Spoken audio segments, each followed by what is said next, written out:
tardes con todos los presentes. En esta tarde vamos a dar inicio a nuestro segundo día del tercer coloquio de estudiantes de trabajo social, que lleva por nombre El trabajo social hoy, desafíos y posibilidades en el Perú y América Latina. Para nuestra mesa central tenemos de invitado internacional desde México. Nos acompaña Elío Evangelista, quien es docente de la Universidad Nacional Autónoma de México. Fuertes palmas para él, por favor. Solamente recordarles que por favor todos pongan en silencio su celular para evitar incomodidades. Le doy el pase. Muchas gracias. Muchas gracias. Si quieren, me prestas el micrófono, porque yo soy medio hiperactivo. No puedo estar ahí sentado. Pues antes que nada, muy buenas tardes a todos y a todas. Me daba muchísimo gusto estar en este recinto universitario histórico, no solamente para Perú, sino para toda América Latina, ¿no? La Universidad Decana de América le ganó por poquito tiempo a la Real y Pontificia Universidad de México, por poquito tiempo. Pero me da muchísimo gusto y ver también muchas caras de gente muy joven que están organizando este evento de una manera también muy interesante, muy colaborativa, y a varios amigos, docentes y profesionales también aquí del Perú, que me da muchísimo gusto siempre ver. Vamos a trabajar el día de hoy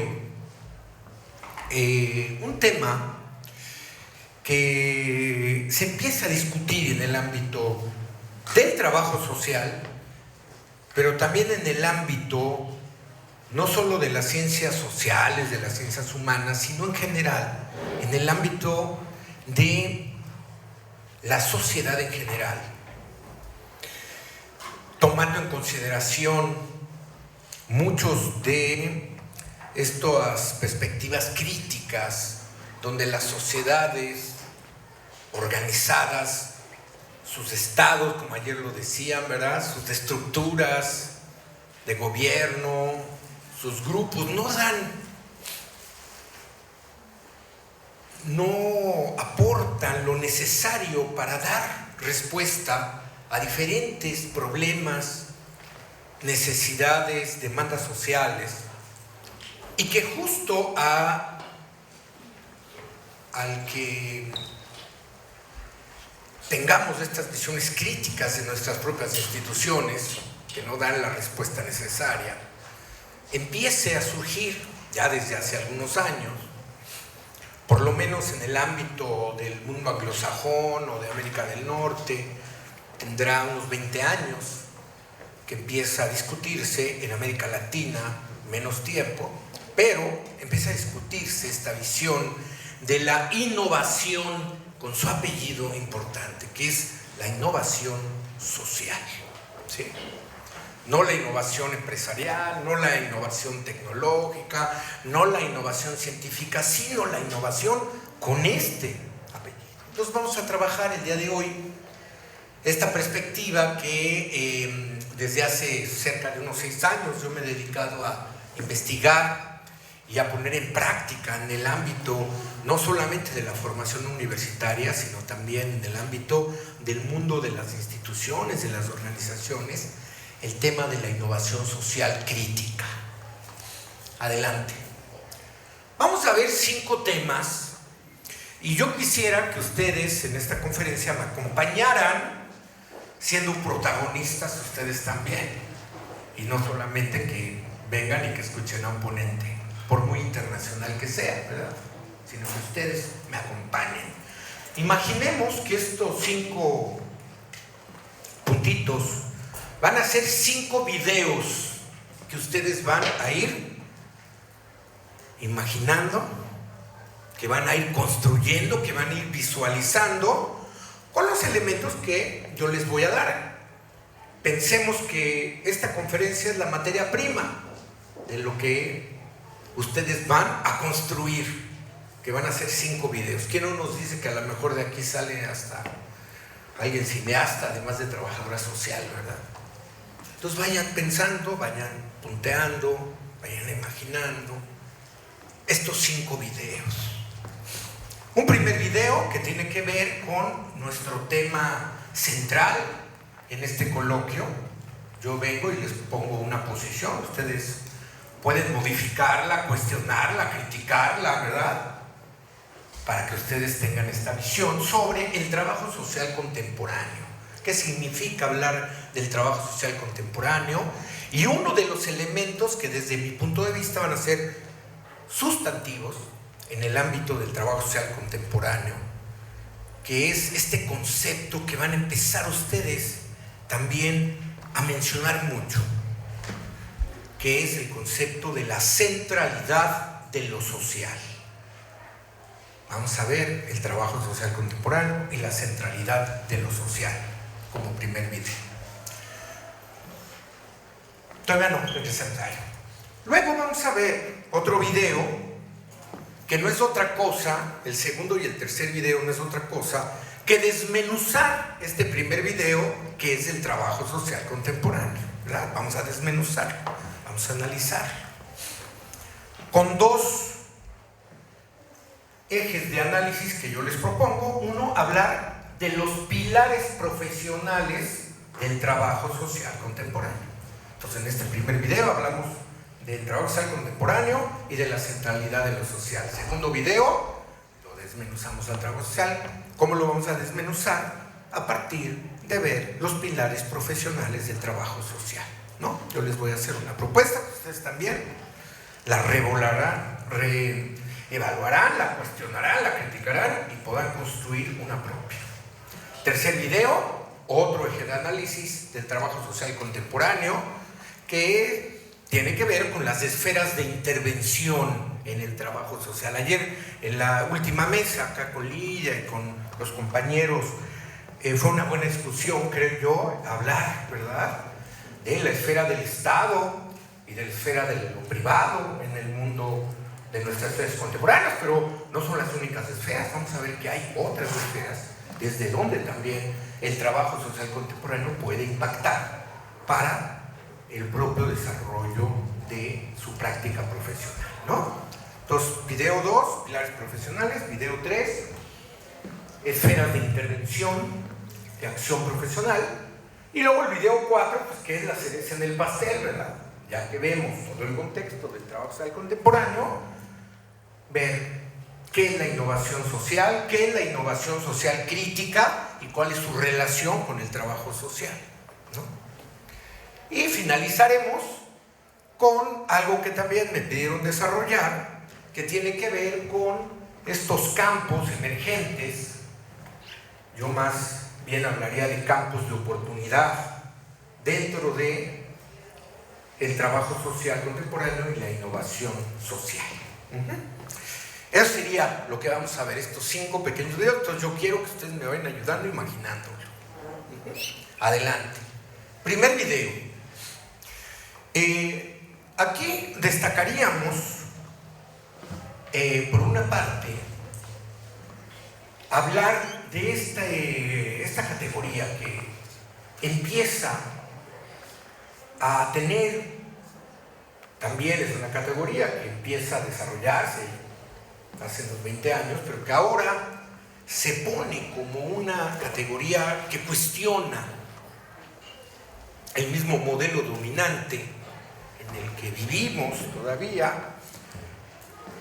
que pone en el centro a lo económico por sobre todo en las sociedades. Y esta postura de la centralidad de lo social, ¿qué significará? Dirá que lo económico es muy importante, que lo político es importante, que lo cultural es importante, que lo medioambiental es importante, pero siempre a partir de un eje articulador que justamente es lo social. Y cómo, ¿no?, en las mesas que ayer estuvimos viendo, cómo a lo mejor no dijeron, es la centralidad de lo social, pero sí pusieron en el centro ¿a quién? A las personas con discapacidad, a los pueblos indígenas, ¿verdad?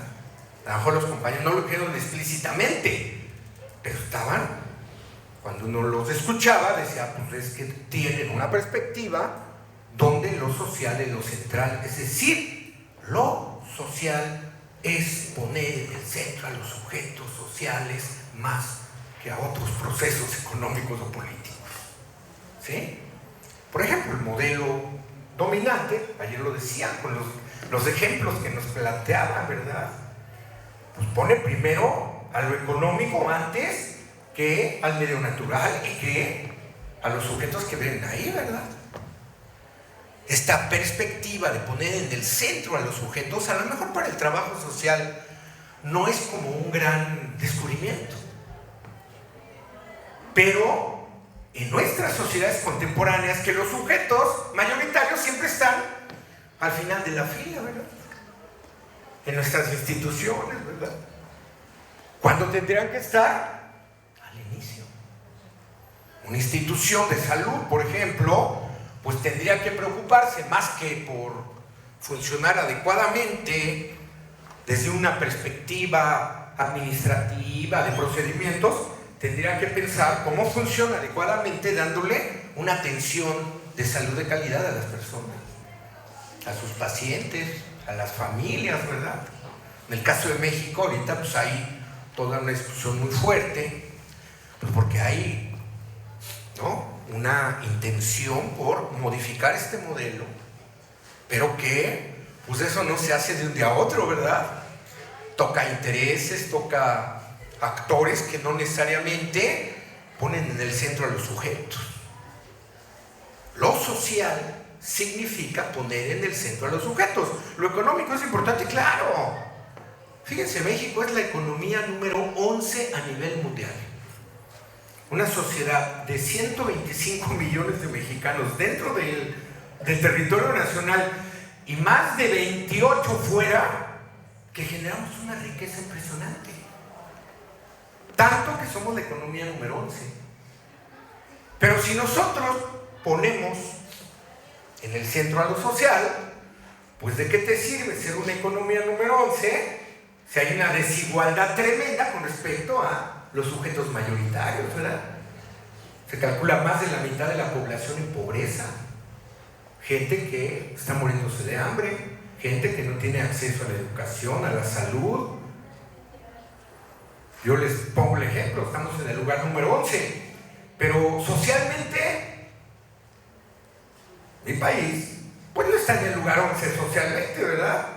Hay un indicador que ustedes deben de conocer, el Índice de Desarrollo Humano, que Naciones Unidas desde el año 90 ha utilizado para medir el desarrollo humano y que incluso se cuestiona porque pues, toma en cuenta Producto Interno Bruto, esperanza de vida al nacer, cobertura de salud a primer nivel de atención, tasa de alfabetización y cobertura educativa. Y estamos en el lugar 71.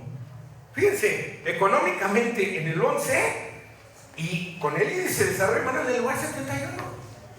Pues como que no hay coincidencia, ¿verdad? Por ejemplo, hay otras sociedades no tan ricas económicamente, por ejemplo, pero que tienen un proceso, ¿no?, de política social, de bienestar social, de seguridad social, de educación, de salud, que le permite, ¿no?, por ejemplo, los países escandinavos en Europa, ¿no?, Finlandia, por ejemplo, siempre queda en los primeros lugares del índice de desarrollo humano. O sea, no es una sociedad tan rica como Japón, como Estados Unidos, pero es una sociedad, por ejemplo, que tiene un sistema de salud público muy importante, un sistema educativo, ¿no?, el modelo finlandés, que es muy interesante, ¿no? Los niños entran a la primaria casi a los 8 años, por ejemplo, porque antes todo es tema lúdico, de imaginación, artístico, físico, ¿no? Es un modelo muy interesante el finlandés. Claro, son 6 millones y medio de finlandeses, ¿verdad? Y finlandeses. Pero a lo que voy es cómo lo social empieza a tener también una manifestación que no significa que lo económico no sea importante, ¿verdad? Pues lógico, el crecimiento económico es fundamental, pero el crecimiento económico, lo económico por sí solo, pues no. Por eso la centralidad de lo social es un chip que desde mi punto de vista es un discurso que en trabajo social y en las sociedades contemporáneas empieza a cuestionar el modelo donde se centraliza solamente lo económico, ¿verdad? Pero además, la centralidad de lo social va a permitir que nuestra profesión, ¿sí?, esto que denominamos el trabajo social contemporáneo, lo contemporáneo no es otra cosa que esos tiempos y esos espacios históricos, ¿no?, que pertenecen a nuestro radio de acción de vida. Cuando hablamos del trabajo social contemporáneo, es el trabajo social que les toca vivir, que les toca formarse en él, pero que les toca ser protagonistas también para poder cuestionarlo, para poder modificarlo, transformarlo y no verlo solo como espectadores, ¿verdad? Por eso es ese trabajo social que nos toca reconstruir, que nos toca dejar como herencia a otras generaciones, pero también como proyecto, incluso civilizatorio. Sí. Por eso yo siempre que vengo y hablo con estudiantes les digo, ustedes pues ya son protagonistas de este trabajo social en este tiempo, ¿verdad? No les tocó el trabajo social del siglo pasado, como a muchos de nosotros nos tocó, pero ahora el trabajo social del siglo pasado pues tiene mucha diferencia con el trabajo social que se hace en el 2019, ¿verdad? Adelante. Y también la centralidad de lo social y el trabajo social contemporáneo van a implicar, fíjense, diferentes elementos que van a también a darle una orientación diferente a nuestra propia visión del trabajo social, ¿no? Como lo contemporáneo, el ahora tiene su referente en el pasado, pero también la proyección del futuro, nos dice ahora, las necesidades, problemas y demandas sociales contemporáneas son más complejas, más difíciles de entender, de comprender, de explicar, de investigar y por lo tanto de intervenir en ellas, ¿verdad? Yo, por ejemplo, pongo siempre un ejemplo ilustrativo de mi país, el tema de la violencia social. Ayer estaba yo viendo una noticia impactante, ¿no? Una de las familias de una minoría alemana que se llaman en el norte de México los menonitas, ¿no? Mataron a toda una familia, niños incluidos. Entonces uno dice, a ver, ¿qué pasa con la violencia social? O sea, no puedes entender cómo a 10 niños que sin deberla ni temerla, el crimen organizado los mata así como... ¿Qué pasa, no? ¿Qué causas? ¿Qué efectos?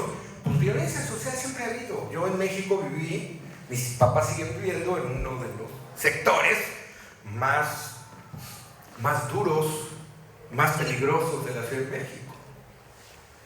Pero lo que yo viví cuando era joven, que efectivamente había delincuencia, había consumo de adicciones, había narcotráfico, claro, pero no se compara con lo de ahora. No es nada. Si yo quisiera trabajar con los jóvenes de ahora, de esta comunidad, de la colonia de doctores, en este momento, pues no podría yo, ni siquiera con los lentes de hace 30 años, porque ahora el narcotráfico, el crimen organizado está, pues, es lo más organizado de la sociedad, ¿no? En México. Infiltra al ejército, infiltra a la policía, a la sociedad política. Decíamos por ahí antes, los narcotraficantes por lo menos respetaban a su zona, ¿no? Ahora son narcotraficantes sin identidad territorial, por ejemplo. No importa quién seas el maestro de la zona. ¿Por qué? Porque este tipo de problemáticas contemporáneas son más complejas, ¿verdad? Uy, ya no hablemos de la migración, ¿verdad?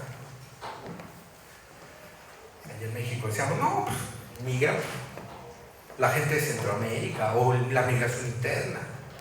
Ahora tú ves, por ejemplo, gente china, coreana, africana, y que no migra uno, no piensa que no. O sea, tú dices, oye, a ver estos 500 que vienen, ¿cómo le hicieron para llegar, verdad?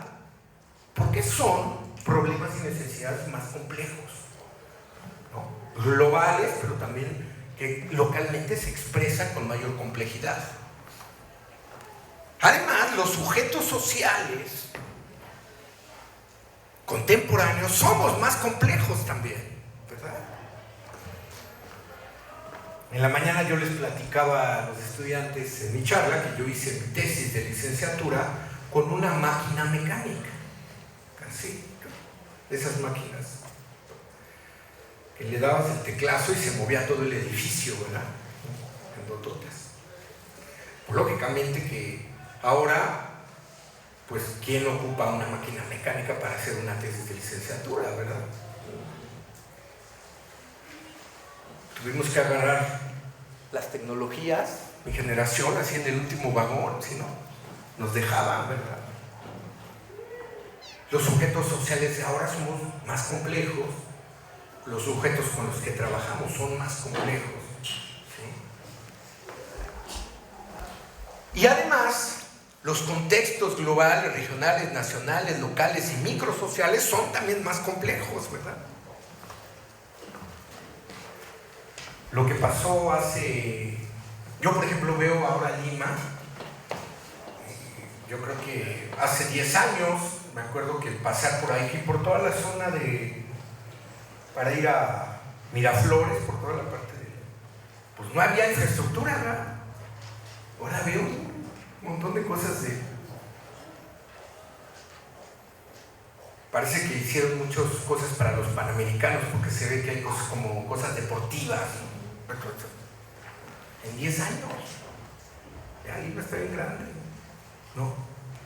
Entonces los contextos también locales, micro, cambian, se modifican, y algo muy importante para la centralidad de lo social, que los mundos institucionales, es decir, esos pilares de nuestra sociedad que se construyen en la relación del Estado como una forma de organización y sus diferentes esferas, son mundos institucionales que están en crisis, que no dan respuesta a esos problemas, esas necesidades, o por lo menos no una respuesta adecuada, eficiente, eficaz, de calidad, a esos problemas de esos sujetos en esos contextos, ¿no? Por eso se habla, ¿verdad?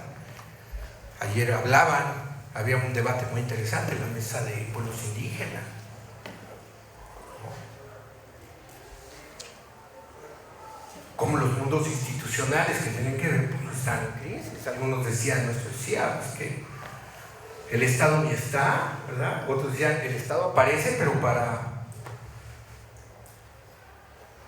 que se aprovechen las reservas naturales sin tomar en cuenta a la gente, por ejemplo, ¿no? Entonces el mundo institucional, pero esto es algo planetario, no es exclusivo de América Latina, de Perú, de México, de Argentina, de Brasil, de Chile ahora, que era el paraíso. Si no es algo planetario, ustedes vean lo que sucede en cualquier país, como Estados Unidos, por ejemplo, como Canadá, como Alemania, como España. Métanse a los periódicos para que ustedes vean cómo el tema de la crisis de las instituciones es algo planetario. En España el tema de la vivienda es impresionante, ¿no? 2 millones de viviendas desocupadas que los bancos, ¿no? las han quitado a sus dueños porque no pueden pagar, y 2 millones de familias sin casa, ¿no? 2 millones vacías y 2 millones en la calle. ¿Qué es lo que sucede? Pues que el mundo institucional no da la respuesta necesaria a este tipo de cuestiones.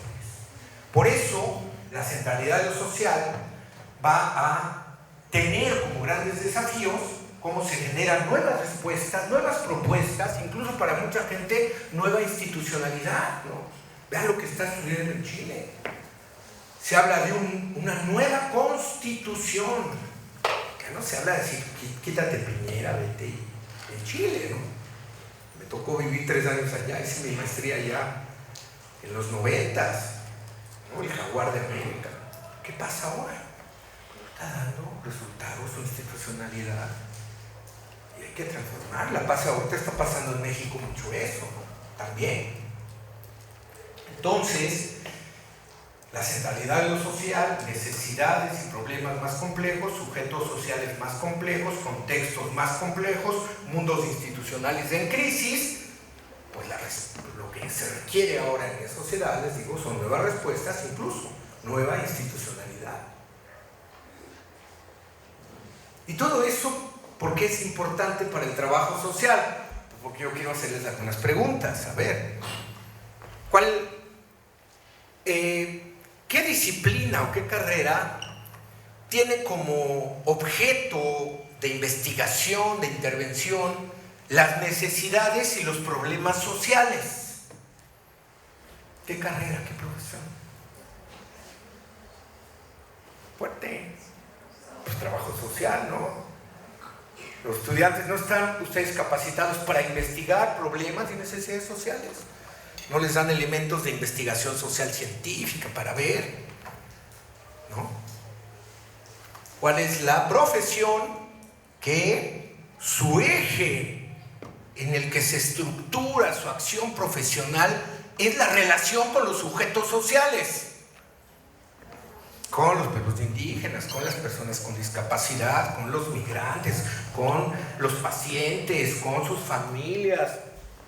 ¿Cuál es esa profesión? Pues trabajo social. ¿Cuál es la profesión que es la especialista en ubicar, en diagnosticar lo que pasa en los contextos, ¿verdad? Ya desde estudiantes, ¿verdad? Hacer su diagnóstico comunitario, ¿verdad? Y después hacer el diagnóstico más regional, más nacional, más internacional. Les decía yo en la mañana a los chicos, ustedes tienen que saber qué pasa aquí en Lima, pero tienen que saber qué pasa en su región, en su país, en América Latina, en el mundo. ¿Y cuál es la profesión que, más allá de discusión, se encuentra en el alma y en el corazón de las instituciones de cualquier tipo? Ahorita vamos a ver que hay varias, no solamente es del Estado o de los gobiernos, instituciones que pueden ser privadas, que pueden ser del tercer sector, que pueden ser voluntarias, que pueden ser comunitarias, que pueden ser internacionales, pero que está este profesional en el alma y en el corazón de esas instituciones. Yo siempre digo, imagínense un día sin trabajo social en las instituciones de salud. O ayer que decía, ¿no? En las mineras. Un día sin trabajo social. ¿Cuál es esa profesión que está en los mundos institucionales arraigada hasta adentro? ¿No? Yo siempre digo, el trabajo social está hasta la cocina en la sociedad, ¿no? Se mete. Tenemos una técnica tan maravillosa que es la visita domiciliaria. ¿Quién ha hecho visita domiciliaria de aquí? Levanten la mano. ¿Ya? Todos. ¿Qué significa la visita? Entrar hasta el rincón de la sociedad donde pocas profesiones llegan. Y a nosotros, después, no sé si pasa aquí, pero allá en México, después de que un perro bravo te corretea y te quiere morder, te pierdes, tocas y te abre la puerta a la sociedad y te mete hasta la cocina y te da tu cafecito, tu agüita, para ver qué se construye para mejorar su bienestar social, ¿eh? No nada más vamos con una intencionalidad, ¿verdad? Entonces fíjense qué importante, por eso. ¿Y cuál es la profesión? Que es la profesión de la construcción de alternativas, de la construcción de propuestas, de la elaboración de políticas, de planes, de programas diferentes para dar respuesta desde las instituciones a la gente. ¿Cuál es esa profesión? Pues trabajo social. La centralidad de lo social posiciona al trabajo social como una de las profesiones más importantes en este momento.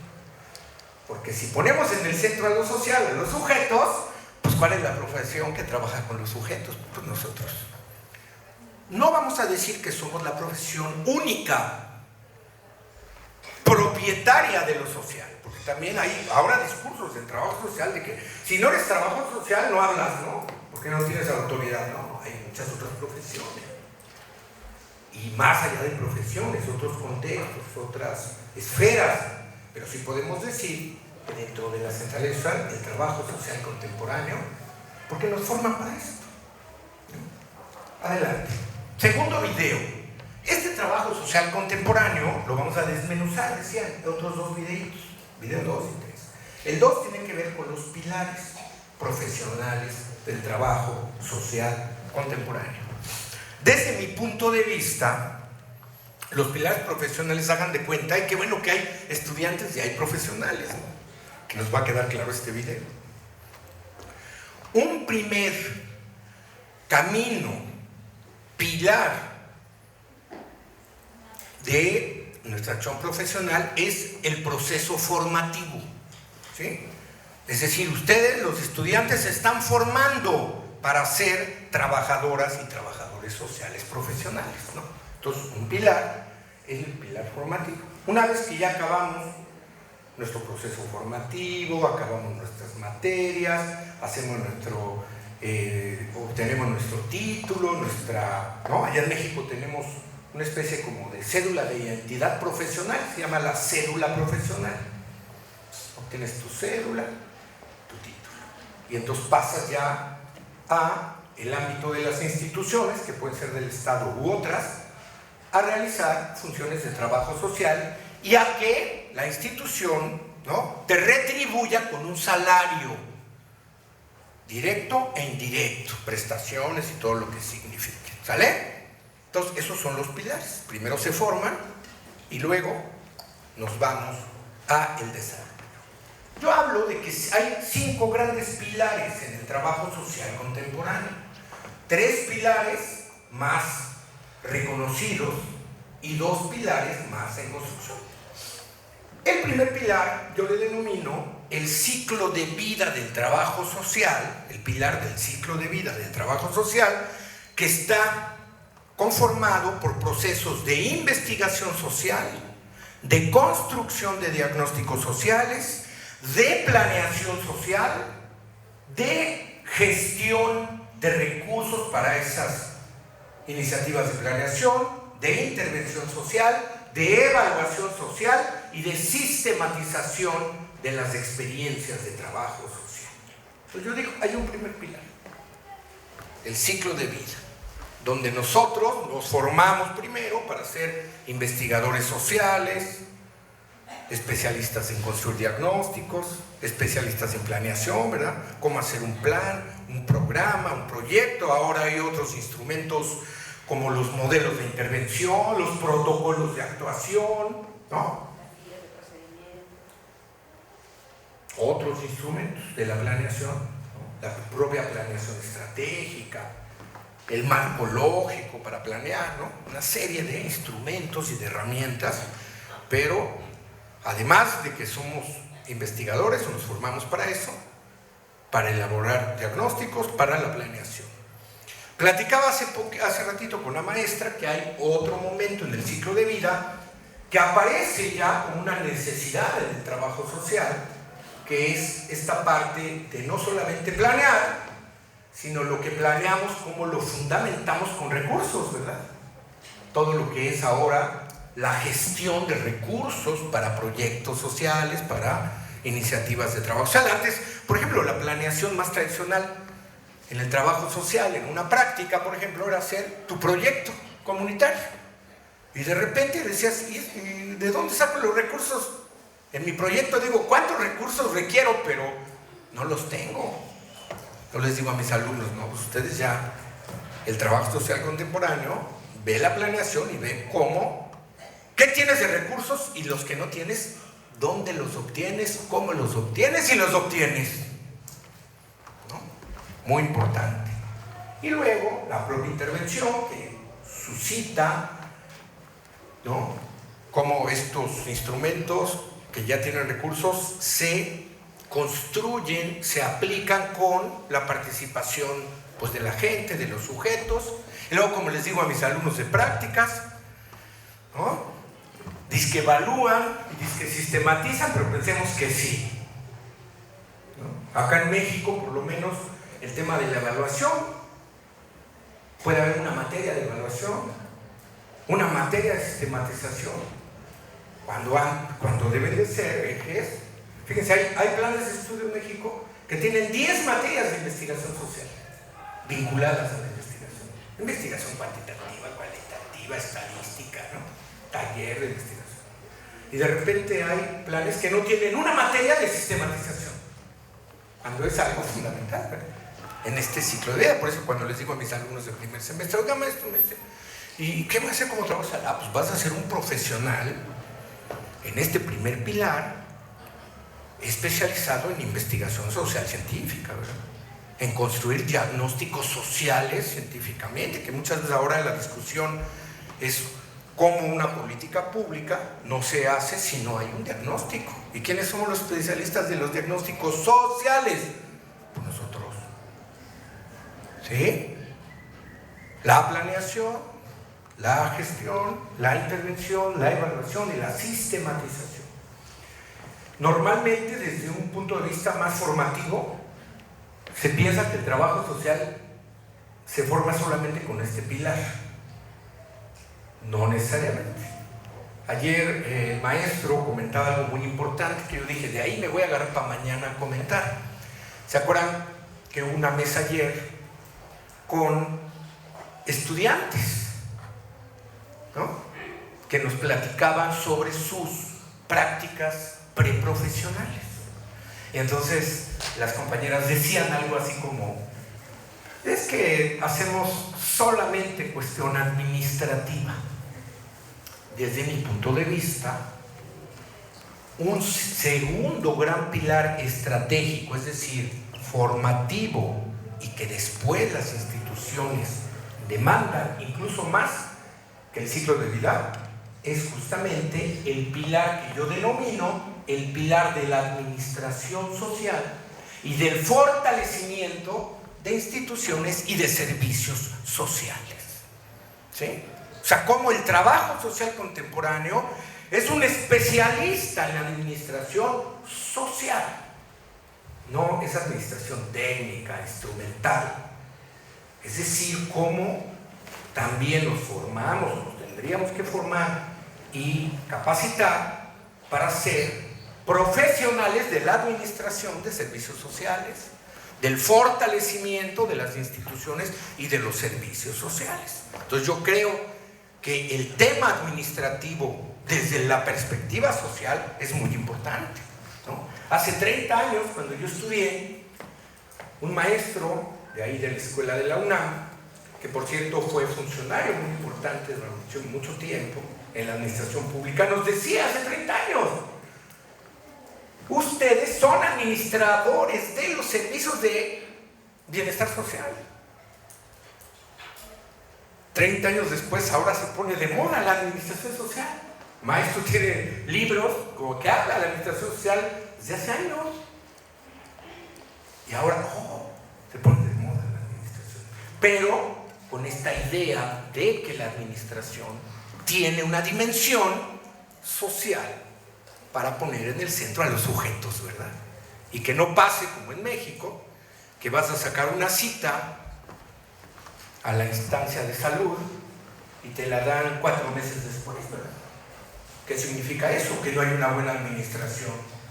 A veces no es por cuestión de recursos necesariamente, sino es por modelos de administración social que no están bien determinados, ¿verdad?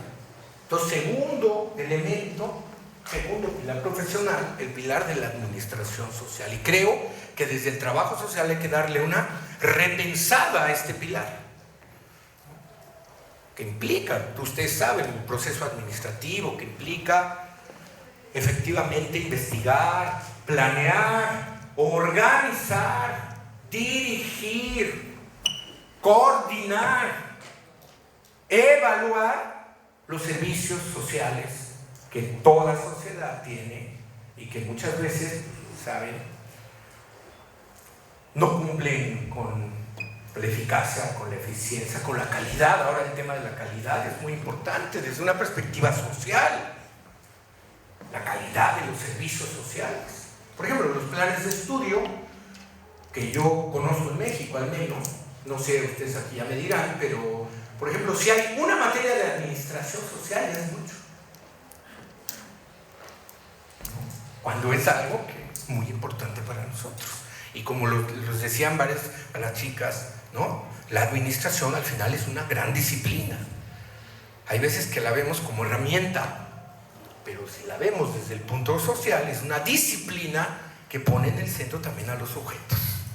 ¿Sale? Ahora hay modalidades, por ejemplo, de administración participativa, como en un proceso institucional tienes que tomar en cuenta, pues no solamente a los directores, ¿verdad?, sino hasta la gente que hace el aseo, que esté en los modelos de administración. Tercer pilar profesional. Fíjense, por eso es difícil hacer trabajo social, ¿o no? Es tan fácil decir, ay, no, porque en México es que cualquiera puede estudiar trabajo social. Son los puntajes más bajos que piden, entonces entran. Vean nomás. Primer pilar, todo el ciclo. Hay formaciones, por ejemplo, que solamente se habilitan para ser investigadores sociales, está bien. Pues nosotros además, fíjense, de todo el proceso, la administración y algo fundamental para el trabajo social. Para muchos autores es lo más importante el trabajo social, para autores como Enrique Di Carlo, como Norberto Alayón, ¿no? Dicen, el pilar fundamental es la relación con los sujetos sociales, ¿verdad? La relación, incluso hay gente que dice hasta cara a cara, ¿verdad? La relación con los sujetos, la relación con los grupos, con las personas, con las comunidades, la relación con los movimientos sociales, la relación que puede haber entre áreas específicas, pero también sujetos específicos, ¿no? Esta parte de la relación con los sujetos, que no es otra cosa que tener elementos, por ejemplo, de promoción social, de educación social, de participación social, de organización social, ahora tan de moda, de empoderamiento social. Aquel maestro tiene su libro de empoderamiento y trabajo social. Todo lo que implica la relación, ¿verdad? ¿Por qué? Porque como profesionales, ustedes se están formando para trabajar con los sujetos, con la gente, pero no para llegar de buena onda, ¿verdad?, sino para llegar con una perspectiva teórica, conceptual, política, ética, metodológica y práctica. No digas, buena onda, voy a llegar. No, llegas con una intencionalidad, con perspectiva y con metodología para trabajar con los sujetos. Entonces, no es lo mismo para hacer una investigación donde a los sujetos los ves como datos estadísticos, que una investigación donde el sujeto hay una relación intersubjetiva con la gente, ¿verdad? Por eso es muy importante para el trabajo social. Por eso yo digo, es más complicado la relación con los sujetos, y hay metodologías propias del trabajo social para la relación con los sujetos, y hay metodologías de otras disciplinas que aportan al trabajo social para relacionarse con los sujetos, ¿va? Y va a haber dos pilares profesionales nuevos, vamos a decir en construcción, al menos en América Latina, pero que ya hay una discusión importante. Estos dos pilares profesionales yo los vinculo con un enfoque que también para el trabajo social contemporáneo es fundamental, que es el enfoque de políticas públicas, ¿sí? Las políticas públicas no son otra cosa que esos grandes lineamientos, orientaciones, legislaciones, niveles de institucionalidad, niveles programáticos, que las sociedades construyen. ¿Para qué? Para dar respuesta a problemas y necesidades de los sujetos, ¿verdad? Una política educativa, ¿qué es? Pues una serie de lineamientos, de formulaciones, de leyes, de instituciones, de espacios, de programas que te permiten dar respuesta a problemas educativos, ¿verdad? Entonces, el enfoque de política para el trabajo social contemporáneo es fundamental. Yo lo que he visto en América Latina es que de repente el enfoque de política es un enfoque como que se piensa muy alejado del trabajo social. Sí, política pública. Son aquellos que hacen todos estos lineamientos. Yo aquí opero. Entonces, el enfoque de política pública desde el trabajo social se puede entender desde 3 dimensiones. La operación de las políticas públicas, la dirección de las políticas públicas y la definición de las políticas públicas. Fíjense, 3 niveles. Operar la política, dirigir la política o diseñar la política. Desde mi punto de vista, históricamente el trabajo social, ¿ustedes dónde creen que históricamente ha estado más relacionado el trabajo social en la política pública? ¿En la operación, en la dirección o en el diseño de políticas? Más fuerte así en la operación, ¿verdad? Pero la operación, déjenme decirles que en mi experiencia es la dimensión más importante de toda política pública, porque es la dimensión donde uno puede darse cuenta si esa política tiene un impacto que beneficie socialmente o no. Y nosotros estamos ahí, fíjense, operando la política. Yo les puedo preguntar a varios de los colegas profesionales que están aquí si ustedes no considerarían que operar la política te da una visión mucho más amplia para poder dirigir y para poder diseñar la política. Claro que sí. Cuando hago yo talleres de incidencia en política pública y les pregunto a las colegas que tienen 20 años operando un programa, oye, ¿tú crees que con lo que sabes, con tu experiencia, con tus saberes, con tu conocimiento, con la práctica, no podrías proponer algo para mejorar el programa que te llega de arriba y que sabes incluso que no va a funcionar por esa experiencia que tienes, no porque seas, les digo, el sabio, ¿no? Todas me dicen, sí, claro que podría.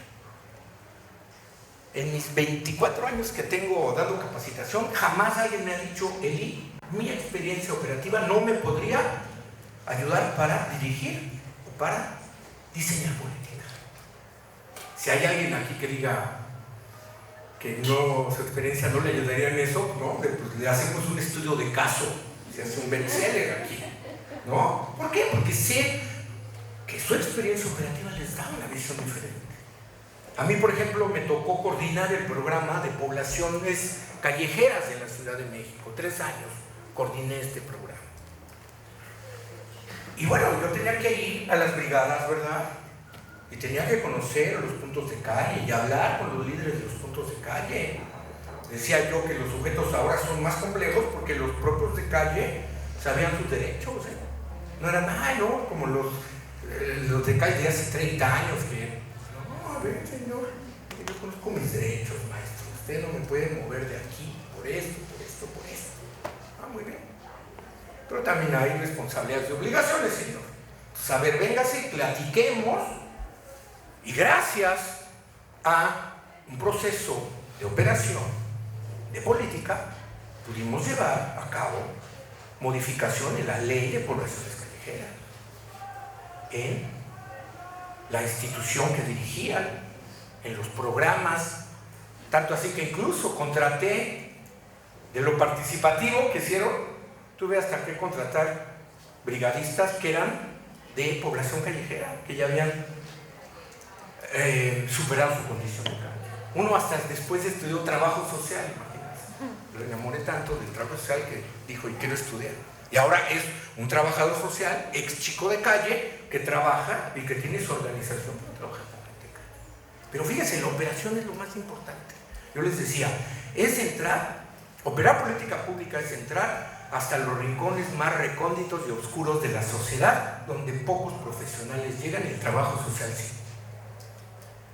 El tema del trabajo social contemporáneo es cómo con esa gran riqueza de la práctica y de la operación no podemos llegar a dirigir instancias de políticas o a proponer diseño de políticas. Por eso, los 2 pilares es la incidencia en política social, como el trabajador social tienen que aprender, porque por ejemplo yo he visto planes de estudio donde hay una materia de política social. Les enseñan qué es la política social, está bien, pero no hay metodologías para ver cómo haces una propuesta de política pública, ¿verdad? y ya nivel. Aquí ustedes, ayer decía algo muy interesante una compañera, allá en México hay diferentes niveles porque la estructura del Estado es diferente, es federal, es un Estado federal. Entonces hay un Estado federal y hay estados, ¿no?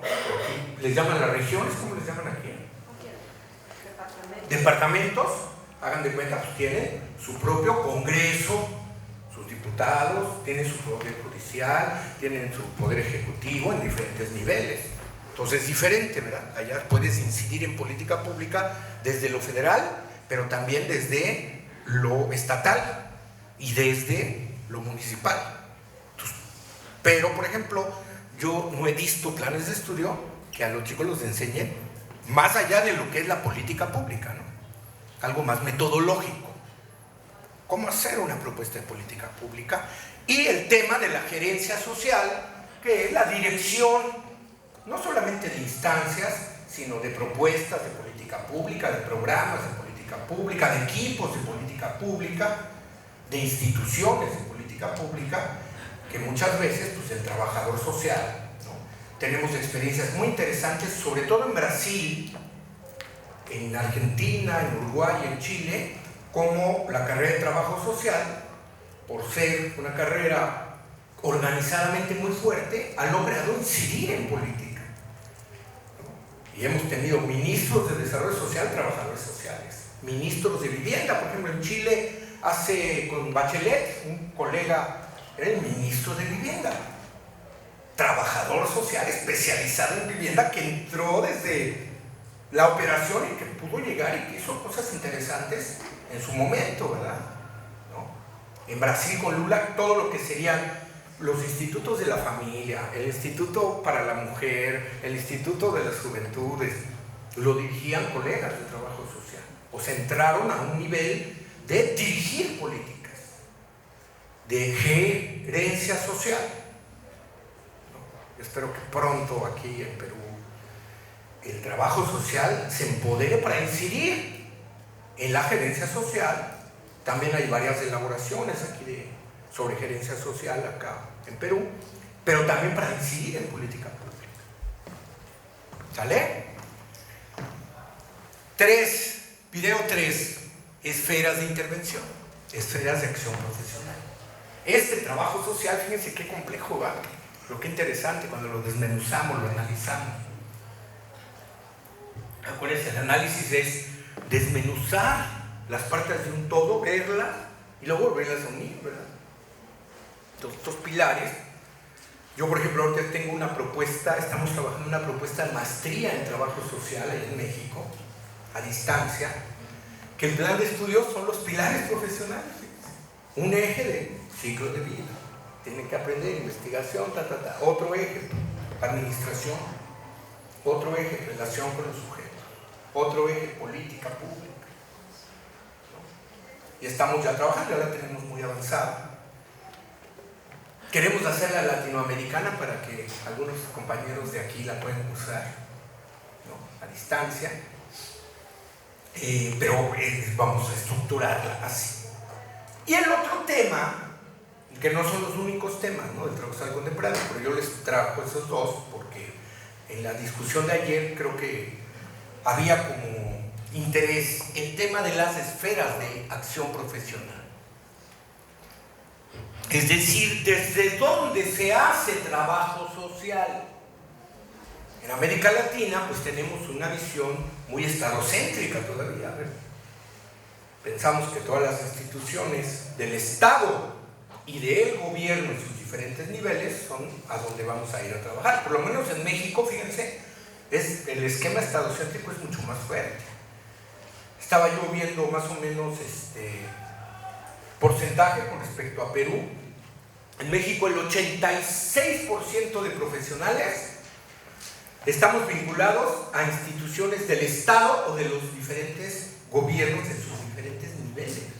86% de trabajadores sociales estamos vinculados a instituciones del Estado, que pueden ser legislativas, que pueden ser judiciales y que pueden ser de gobierno en sus diferentes niveles. En el caso del Estado mexicano tenemos también organismos autónomos, ¿no? Entonces está los gobiernos y sus diferentes niveles, lo legislativo en sus diferentes niveles, lo judicial en sus diferentes niveles, ahí hay trabajadores sociales y todo esto, y en los órganos autónomos, ¿no?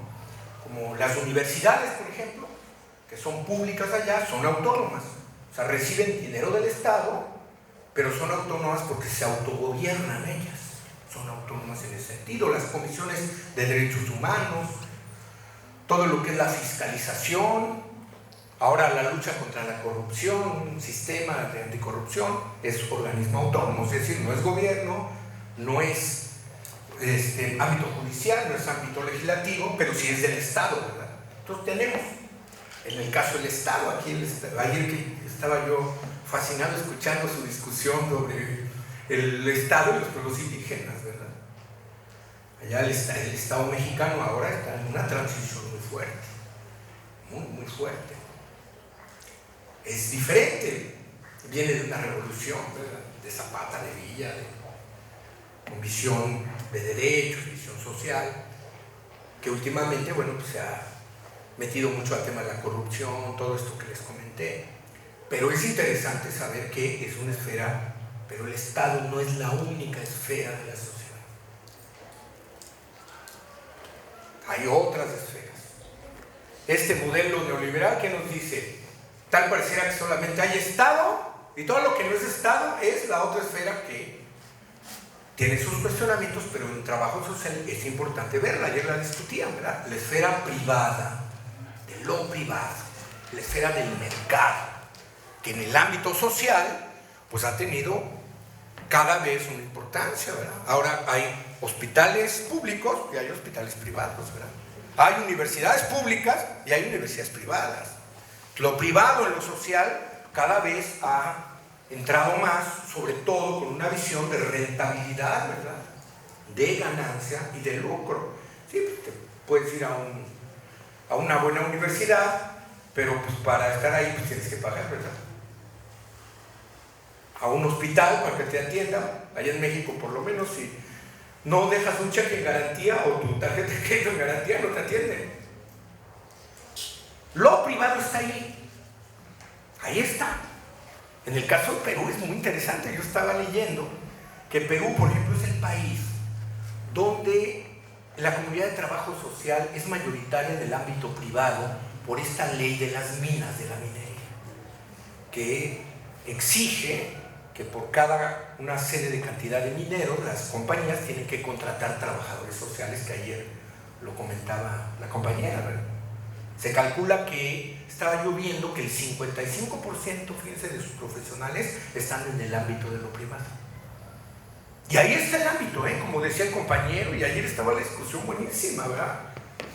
Está en la propuesta. Ahora lo privado ha tenido variaciones en lo contemporáneo. Por ejemplo, todo el tema de responsabilidad social, ¿no? Que es un tema importante para el trabajo social. La responsabilidad es un distintivo que tienen las grandes empresas para poder hacer acciones sociales deduciendo impuestos. No es que la gran empresa ponga recursos excedentes de ellos para hacer cuestiones sociales, sino cómo estas empresas pueden dedicar 100 pesos que iban a ir a los impuestos a cuestiones sociales. Y entonces ahora este distintivo, por eso ahora todas las empresas tienen sus fundaciones, ¿verdad?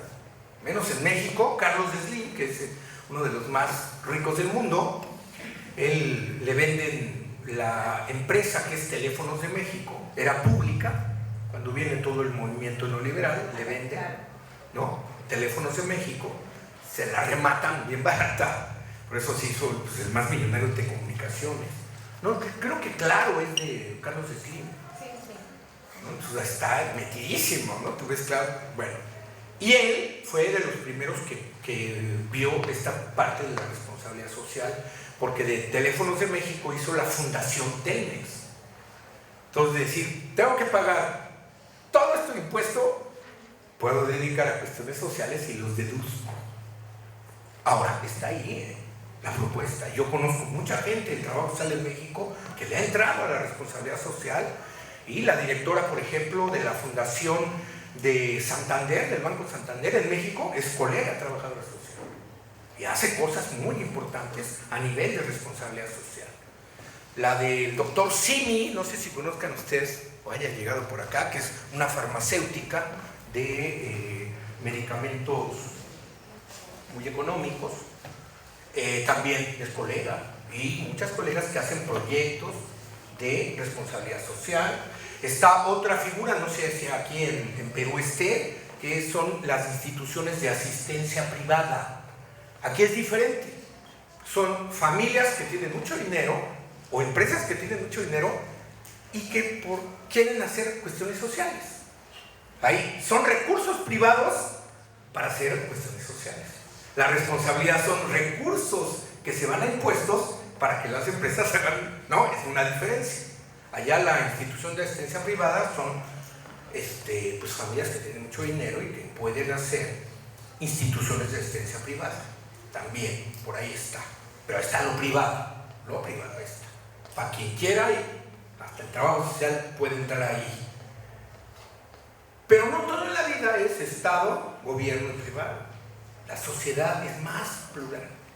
Entonces va a haber todo un tercer sector. Fíjense que eso en América Latina es muy importante de verlo. Todo lo que no es Estado, todo lo que no tiene un fin de lucro, pero sí tiene un fin social, un objeto social. El tercer sector, que también es muy variado.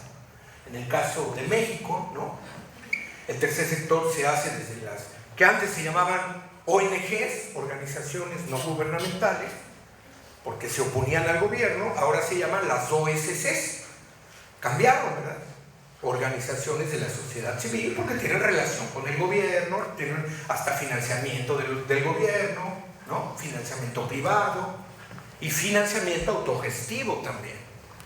No sé, ya no me dio tiempo de revisar bien la legislación acá, pero por ejemplo en México son las asociaciones civiles, las sociedades civiles, las sociedades cooperativas, y esta parte también es muy importante, pero muy poco desarrollada. Muy poco desarrollo. Yo creo que para el trabajo social contemporáneo esta parte es un campo de oportunidad fundamental, porque no es que las OSCs te contraten como trabajador social, sí, muchas te contratan, pero la posibilidad también de que el trabajo social forme organizaciones de la sociedad civil, forme organizaciones y pueda dirigir sus organizaciones, gestionar recursos, gestionar proyectos, desarrollar proyectos. Y las organizaciones de sociedad civil se complementan también con lo privado y con el Estado y con los gobiernos. Tienen diferencias. Entonces creo, les digo, en el caso de Perú, ya no me dio tiempo de investigar, pero ustedes pues, pueden tener desde la parte microsocial, comunitaria, los movimientos sociales, que también juegan un papel fundamental en este tercer sector, como mecanismos incluso de presión a los estados, a los gobiernos, y a veces de articulación, ¿verdad? Y luego hay una esfera que también juega un papel importante ahora, que es la esfera internacional, ¿no? Fíjense, para todo un trabajo social.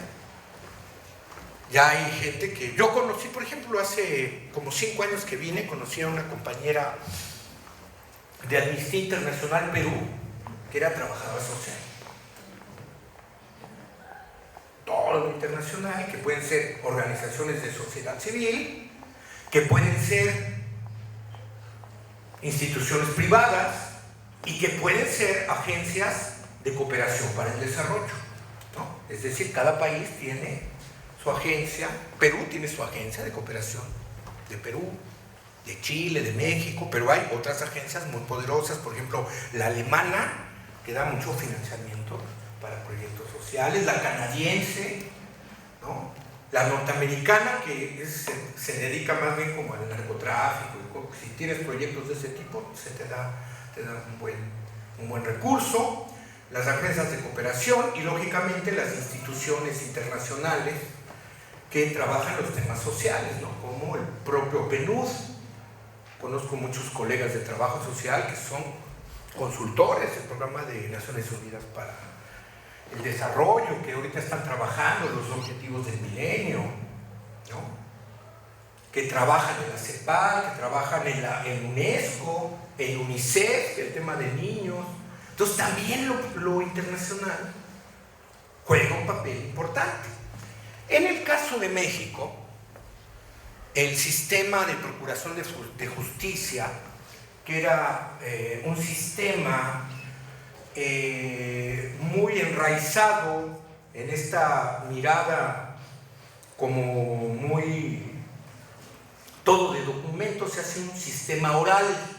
No sé qué pasa aquí en Perú, tampoco me dio tiempo, pues es un sistema, ¿no?, de procuración de justicia oral, donde hay diferentes, por ejemplo, jueces.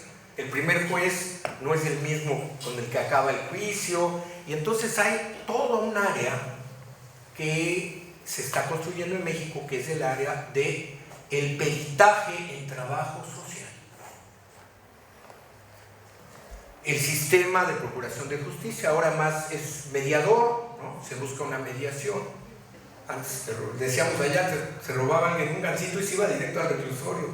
Ahora puede decir, oye, lo robé pero puedo pagar, y entonces es un sistema, ¿no?, se le llama de mediación, donde el trabajador social ha tenido la posibilidad de estar como profesional independiente.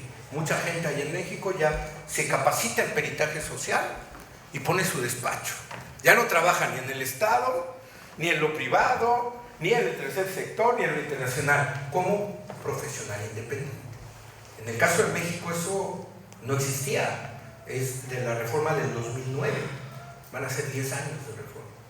Y también, como hay peritos de las instituciones de justicia, cada una de las partes puede pedir peritaje social. Yo el otro día fui a un juicio donde el juez, era un juicio familiar, entonces el juez pidió un peritaje a un perito especializado del Tribunal Superior de Justicia.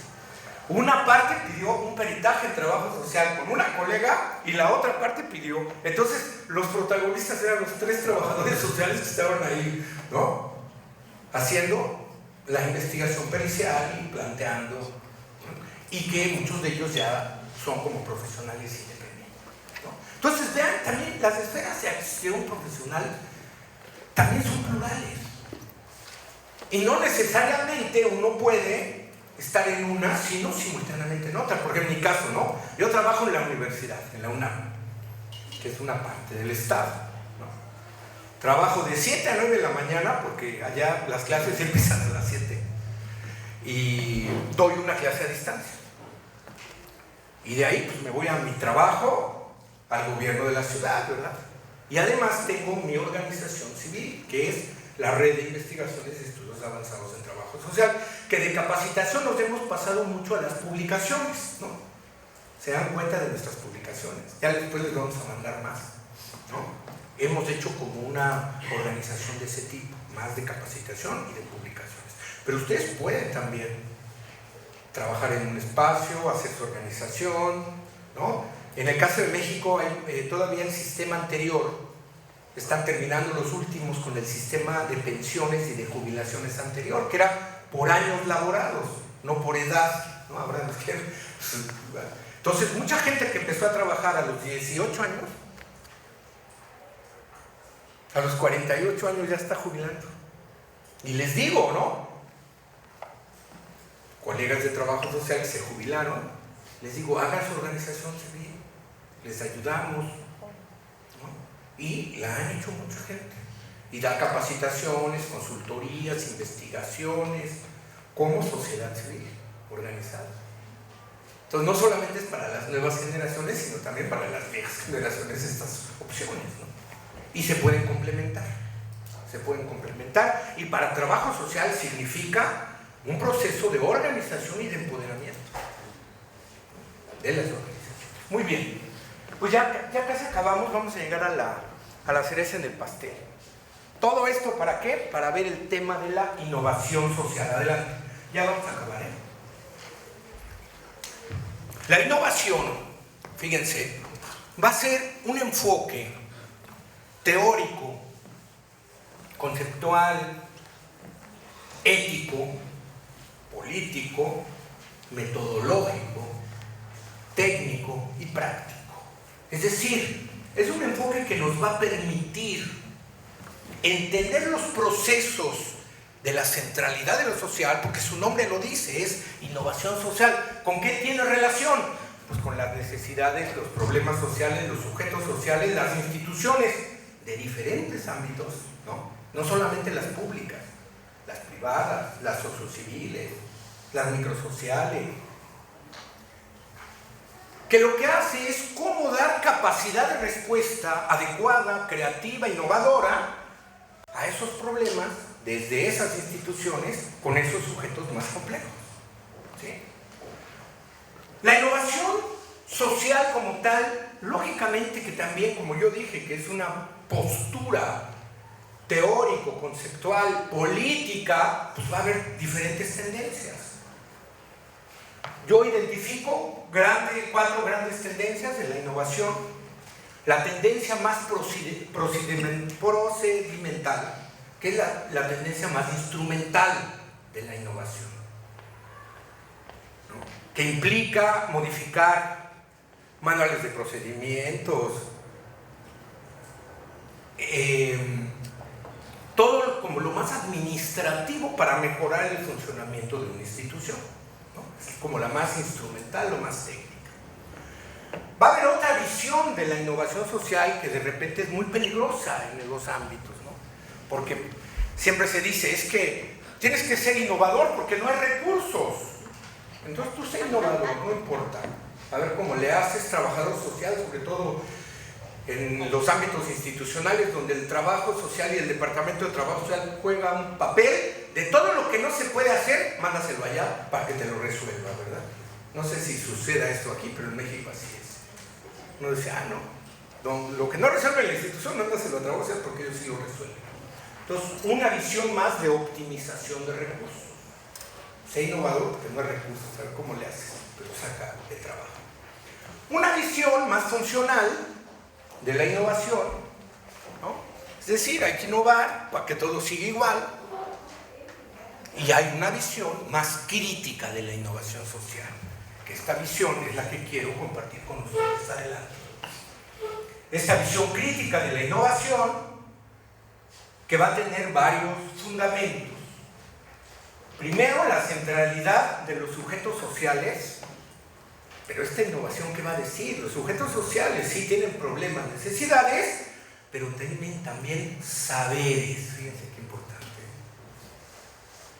Hay que ver a los sujetos, sí, como sujetos sociales, pero que tienen problemas, necesidades, pero también saberes y potencialidades. Ese es el primer elemento importante.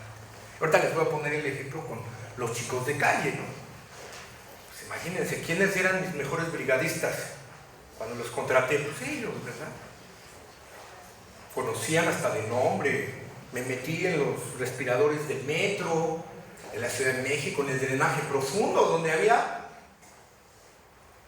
gente de calle que tú, cuando caminabas por la ciudad, no los veías, ¿verdad? Estaban en su casa. Bueno, entonces, centralidad de los sujetos y sus saberes.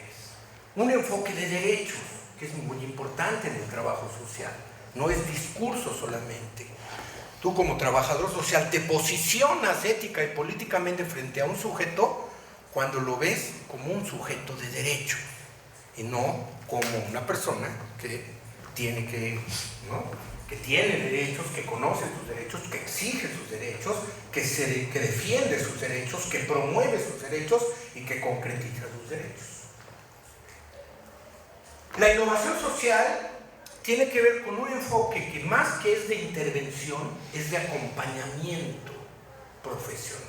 Fíjense, cambia mucho de hablar de intervención, hablar de acompañamiento.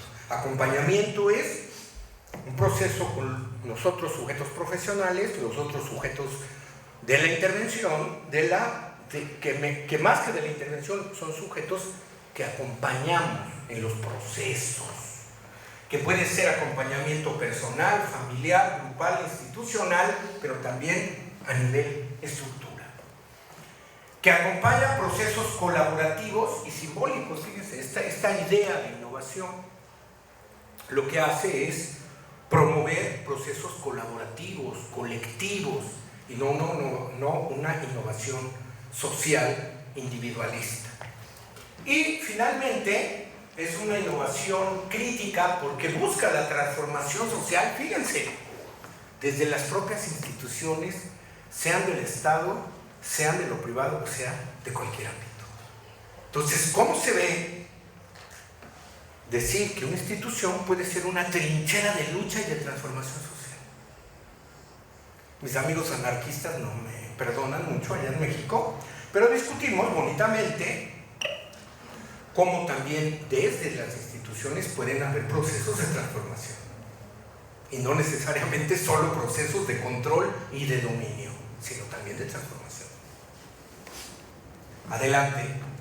Y esta visión, fíjense, la innovación, todos pensamos que es este enfoque de hacer cosas nuevas solamente, no necesariamente. La innovación sí tiene toda una vertiente de pensamientos y de prácticas nuevas, novedosas, que tengan un impacto social. O sea, sí se vale hacer cosas nuevas, pero la innovación no solamente es construir cosas nuevas, sino también la innovación implica la defensa, el rescate, dicen por ahí algunos, la recuperación, la puesta al día de procesos tradicionales olvidados, que son importantes y que podemos traerlos también, ¿no? Ayer que platicaba sobre el tema de la interculturalidad en México, por ejemplo, hay una zona en el estado de Michoacán, es una zona indígena, donde todos los hospitales, los 3 hospitales de la zona, los médicos, las enfermeras, los psicólogos, las trabajadoras sociales que trabajan ahí, tienen que hablar la lengua, si no, no los contratan. ¿Por qué? Porque el 98% de sus pacientes no hablan español. Imagínense un informe social de un trabajador social con una gente que no habla español. ¿Ustedes creen que se pueda? Pues no, ¿verdad? Se considera un elemento de innovación. Un médico tiene que dar, lógicamente tiene, o aprende o es de la zona, porque en la zona también hay muchos profesionales, ¿no? Indígenas. De hecho, hay un modelo para identificar profesionales indígenas. Mi papá fue uno de los primeros, nuestro pueblo se llama el pueblo Popoloca de Puebla, el primero que salió de su pueblo. Y después, a muchos paisanos los ayudó a que entraran a la universidad, ¿verdad? Entonces hay muchos profesionales indígenas también. El movimiento indígena en México es muy vigoroso también por eso, muchos intelectuales. Tengo una amiga trabajadora social que estudió en la UNAM, se fue a la Universidad de Texas a hacer su maestría y luego a Boston a hacer su doctorado, trabajadora social indígena, náhuatl, y regresa a su comunidad. Imagínense todo lo que a defender desde una perspectiva de interculturalidad, sus procesos, ¿no? Entonces la innovación también es, yo creo que aquí en el Perú puede haber muchas cosas como muy interesantes, es cómo eso tradicional lo pones y lo recuperas. No solamente la lengua, muchas otras cosas, formas de organización social, ¿no? Allá, por ejemplo, en las zonas indígenas hay un derecho consuetudinario, es decir, hay usos y costumbres también, que creo que aquí también debe de haber, ¿no? Sí. Autoridades que se eligen por usos y costumbres, no se vota ya. Muchos dijeron, no, a ver, señor, aquí esto no es de nosotros, a ver, se modifica la constitución del lugar y da la posibilidad de que eso tradicional se traiga. Y eso también es innovación social, fíjense, qué importante. Y la innovación social también son transformaciones de procesos ineficientes e ineficaces para mejorarlos. Entonces no solamente es lo nuevo, no solamente es lo nuevo, es lo nuevo.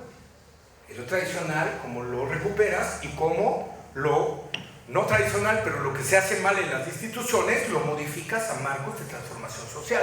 ¿Cuáles van a ser rápidamente las características más importantes? Adelante. ¿Cuáles van a ser las características y los fundamentos de la innovación social? Este es como un test para que vean qué tan innovadoras sociales son ustedes, ¿va? Mi hipótesis es que el trabajo social, normalmente por nuestra práctica, somos muy innovadores aún sin saberlo. Primer elemento, la innovación detona procesos de participación social plena a partir de esta idea de acompañamiento, no de intervención, no decirle, sino acompañar procesos.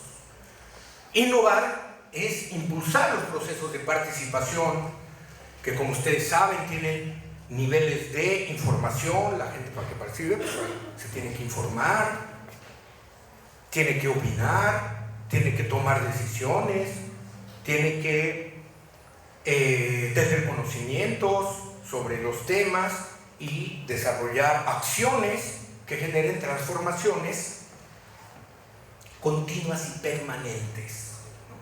Pues ya participé, ya me voy, ya. No. Platicaba el otro día con un amigo chileno que están ahora, es que ahora pues ya no hay de que ya pensó el gobierno de que, ¿no? En 2 semanas se cansan y vuelven toda la realidad. No, me están hablando de un nuevo constituyente que puede detonar un proceso de años, ¿verdad? Entonces la participación que implica estructurar permanentemente estas acciones, decisiones, opiniones, impulsar que la gente con la que trabajamos, ¿no? Innovar es este proceso de la participación. Atrás, chicas. Voy más rápido. Participación plena. Innovación social, construcción de alianzas estratégicas. En nuestros espacios institucionales, sociales, comunitarios, no estamos solos. Yo vengo aquí, ¿saben por qué? Por una alianza estratégica que tengo no solamente con el maestro Jorge, con los compañeros, con la universidad, con los ahora me invitaron los estudiantes, por ejemplo. Pero vengo acá y voy a Trujillo, mañana me voy a Puno, Juliaca. ¿Por qué? Porque implican alianzas. Y cuando se vayan los estudiantes, que espero que sean muchos, a la UNAM a hacer su pasantía, pues allá me van a ver, ¿verdad? Y los apoyaré, o profesores que quieran irse a hacer un intercambio, no sé. Alianzas que se construyen, nunca estamos solos. Los procesos contemporáneos, entre más alianzas tengamos, más fortaleza, más fuerte los hace.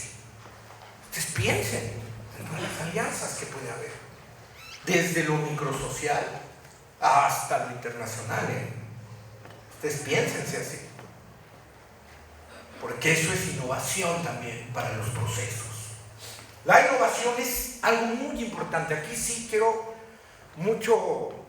Lástima que ya no traje mis otros libros porque se acabaron. Pero bueno, el otro año los traeremos. O si no, se los mando por digital al centro de alumnos para que los distribuyan sin ningún problema. Pero el tema de cómo la innovación articula saberes más que excluye saberes. Se dice, esta metodología, que por cierto la aprendí de un querido antropólogo peruano del Cusco, un gran amigo mío, falleció hace 3 años, Marco Ugarte, muy amigo de Héctor Béjar, que es otro sociólogo de acá, que trabajó mucho tiempo, se fue a México exiliado, lo conocí allá y trabajó mucho el tema del cruce de saberes, que es una metodología que nos dice que en la vida social, institucional, hay diferentes tipos de saberes. Uno, cuando trabajamos profesionalmente, es el saber científico, el saber académico, el saber que nos da la ciencia, el saber de acá, ¿no? Que es muy importante, sí, es fundamental, sí, infaltable, sí, pero no es el único saber. Hay otro tipo de saber, que es el saber de la gente que no tuvo posibilidad de venir a estudiar en una universidad, pero que tiene saber, ¿verdad? El saber social, el saber comunitario, el saber de las personas. Hay veces que ese saber es como medio echado al lado, ¿verdad? Dice, no, es que yo estudié 5 años, no, está bien, tú tienes un tipo de saber, pero tu abuelito que tiene 80 años y que pues también tiene otro tipo de saber, ¿eh? O la persona enferma, o lo que platicabas ayer de las parteras tradicionales allá en México, que el modelo de salud excluyente las quiso hacer a un lado, no se pudo, porque ellas tienen otro saber, ¿verdad? No estudiaron 7 años en la universidad y luego la especialidad, pero tenían 40 años haciendo ese trabajo con otro tipo de visión. Entonces, visión social, saber académico, científico, saber social comunitario, y hay otro saber que es el saber práctico, el saber de la gente que está cotidianamente, pudo haber estudiado o no pudo haber estudiado, pero hace un proceso de práctica. ¿Cuántas veces no conocemos líderes comunitarios que dices tú, no hombre, con esa habilidad que tiene yo, siendo trabajador social ya lo haría, ¿no? Y lo estudió, ¿verdad? Es un líder comunitario. La práctica. ¿Qué nos dice la innovación? Hay que articular estos saberes y no ponerlos a pelear. ¿Sí? Y entonces el saber académico es muy importante. Les iba a platicar cuando hicimos lo de la población callejera, las políticas de poblaciones callejeras en la ciudad. Entonces dijimos, vénganse todos los académicos que tienen investigaciones sobre personas en calle. Invitamos a todos los académicos. Son muy importantes sus visiones, sus estudios, sus investigaciones, sus diagnósticos, pero vénganse. Y sentamos a los líderes de población de calle. Ya nada más para sentarlos a los académicos de ellos fue un proceso casi de un año, para que se pudieran sentar en la misma mesa. Pero los sentaron. ¿Por qué? Porque los chicos de calle tienen otro tipo de saberes, ¿verdad? Ustedes dicen, no están organizados, porque están más organizados a veces que para lo bueno y para lo malo, pero sobre todo para sobrevivir en condiciones adversas. Y luego invitamos a organizaciones de la sociedad civil que tenían mucho tiempo trabajando con ellos. ¿Qué hicimos? Articulamos los saberes. ¿Y qué pasó? Una política de poblaciones callejeras con visión académica, con visión de los propios y con visión práctica. Fue hace 10 años, yo estoy escribiendo apenas eso. Un libro sobre incidencia en política social y trabajo social, y yo digo, ¿cómo es importante articular los saberes? Cuando estos saberes siempre están peleados tradicionalmente, ¿verdad? Están peleados. Entonces, innovar es cruce de conocimientos y de saberes también. Ustedes tienen muchos saberes y la gente con la que van a trabajar tiene también muchos saberes que hay que articularlos y no hay que ponerlos a pelear. Planeación de la creatividad. La creatividad es el pensamiento diverso de ideas, pero puede haber creatividad sin innovación. La innovación es aterrizarlo. Hay gente muy creativa que no es innovadora. Yo conozco mucha gente que tiene unas ideas y digo, ¿y cuánto las aterrizas, hermano? No, pero es que ya pensé otra, ¿no? La creatividad tiene que irse de la mano con la innovación. La innovación es la concreción de la creatividad. Por eso se hacen planes de creatividad, porque la creatividad se planea, no es un don de algunos iluminados, ¿no? La creatividad es una construcción social y cultural. Promoción de liderazgos, adelante. Más que personales, la innovación lo que busca es construir liderazgos colectivos, institucionales. La innovación tiene mucho también, retoma mucho del pensamiento estratégico, que ustedes lo conocen, pensamiento estratégico, que pensar corto, mediano y largo plazo, ¿verdad? Ustedes chicos ya tienen que estar pensando en el tema, acaba el viernes su coloquio, ya tienen que estar pensando en el tema del cuarto coloquio y del quinto, si es posible, y después cuando acaben ya no van a hacer un coloquio de estudiantes, ¿verdad? Hacen un coloquio de profesionales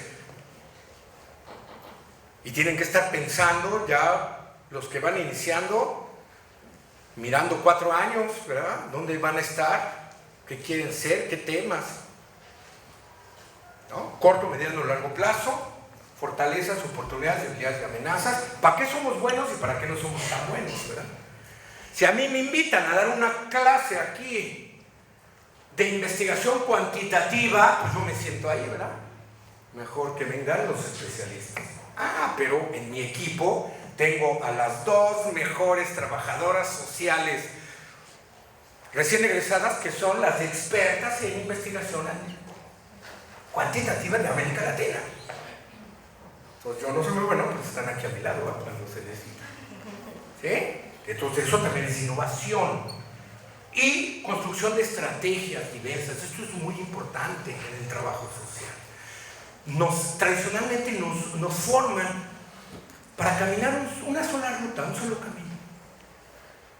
Cuando la vida institucional, social, es construir estrategias. Estrategia A, estrategia B, estrategia C, estrategia D.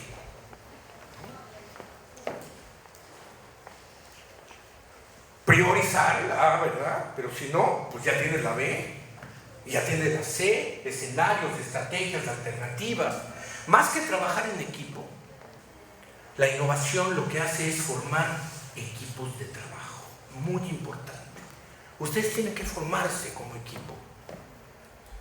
Una gran familia, ¿no? Es un equipo. La familia de la universidad. Pero, pues las familias, puede haber familias compuestas, ¿verdad? Hagan equipo. Trabajar en equipo es, hay un objetivo, ¿no? Como a los estudiantes les dejas un trabajo en equipo, cada quien se lleva su parte, luego al otro día llegan, hacen su Frankenstein y se acabó el trabajo en equipo. La formación de equipos de trabajo implica el corto, el mediano plazo, con diferentes perfiles profesionales, por eso se habla de equipos interdisciplinarios, transdisciplinarios, ¿no? Formación de equipos de trabajo. El pensamiento también innovador es un pensamiento que busca resolver conflictos en el ámbito del mundo institucional. El conflicto es algo inherente, pero ¿cuántas veces hemos visto que por un conflicto hasta personal se puede caer un programa institucional? Por eso la innovación ahora se llama el campo de los métodos alternos de solución de conflictos. La primera es la mediación, que ya es un campo, híjole, ¿quién de ustedes se dedica a la mediación? Comunitaria, hay maestrías, doctorados en mediación, muy importante, negociación, arbitraje, conciliación. ¿No? En el trabajo se utiliza mucho. Adelante. Y luego viene el tema de la comunicación. Innovar es comunicar hacia adentro y hacia afuera, ¿verdad? En el trabajo social nos hace falta mucho comunicar hacia afuera. Comunicarnos hasta adentro. Podemos tener a nuestra compañera 8 horas al lado y no hay comunicación. Y hacemos cosas muy importantes y poco las damos a conocer. La comunicación externa, ¿verdad? Decimos en México, hay que cacarear el huevo de lo que uno hace. Todo lo bueno, ¿vale? Ahorita los medios de las redes sociales nos ayudan. La innovación que tiene perspectiva de género, ayer ya lo platicamos, la perspectiva intergeneracional, ¿no? La innovación es cómo hacemos equipos desde gente de primer semestre a gente que tiene 40 años de experiencia profesional, 50 años, y pueden coincidir y se pueden comunicar y pueden hacer proyectos muy importantes. Yo en ese estoy escribiendo algo sobre eso porque en mi experiencia lo intergeneracional ha sido fundamental, fundamental. Les platiqué en la mañana, desde que me juntaba con las pioneras del trabajo social, puras viejitas eran mis amigas, ahí iba cuando era estudiante a tomar té con ellas y me platicaban toda la historia del trabajo social en México. Y me juntaba pues, con la gente de mi generación y con generaciones más jóvenes, ¿verdad? Pero a nivel de innovación, lo intergeneracional es importante, la perspectiva transdisciplinar, lógicamente, este cruce de disciplinas para poder construir miradas más allá de las disciplinas. Fíjense qué importante, ¿verdad? Algo que está muy de moda ahora, pero que es un elemento importante para la innovación, ¿no? Todo lo que es la inteligencia emocional, cómo las emociones juegan un papel también importante en nuestra relación profesional, cómo desde planear emociones, controlar emociones, impulsar emociones, desarrollar emociones, todo el tema de la inteligencia emocional que ahora es como es top, ¿no? De que ustedes se dedica a eso, chicos. Tiene ya asegurado, ¿no?, su campo de oportunidad. Y lógicamente la apropiación de la innovación por todos los actores y la innovación como proceso de capacitación, formación, actualización permanente, ¿no? Yo quisiera concluir acá, nada más decirles algo. Creo que el trabajo social contemporáneo es un campo de oportunidad donde mucho se ha hecho, hay mucho hecho, hay que revisar lo hecho, ¿no? Yo ahorita estoy metiéndome a releer la metodología tradicional del trabajo social, caso, grupo, comunidad. Estoy leyendo autores y hay unas cosas impresionantes que uno dice, oye, pues realmente deberían de avanzar, o sea, digo, desde Mary Richmond, ¿no?, que siempre nos dijeron lo que decía Mary Richmond muchas veces sin leer a Mary Richmond, pero cuando uno lee, ¿no?, hasta metodología para tocar la puerta cuando haces una visita domiciliaria. ¿Cómo ibas? Tenías que ir vestido, ¿verdad? O sea, hasta eso. Entonces, hay que retomar, pero sí, el trabajo social es un gran campo de oportunidad que hay que ir construyendo, que hay que ir trabajando. Creo que el trabajo social para mí es un arte científico, una filosofía de la acción, porque articula ciencia, visión social, visión práctica, y además creo que el trabajo social también se nutre de ejercicios, de lucha, de resistencia, de creatividad, de innovación, de colaboración. No estamos solos, nunca. Y también de amor y de pasión, pero aguas, decimos en México aguas, ¿cuál es el chavo del 8? Aguas es, ¿no?, cuidado, porque ahora hay tendencias en el trabajo social que te dicen, échale pasión y ya la hiciste, échale mucha pasión, ¿no?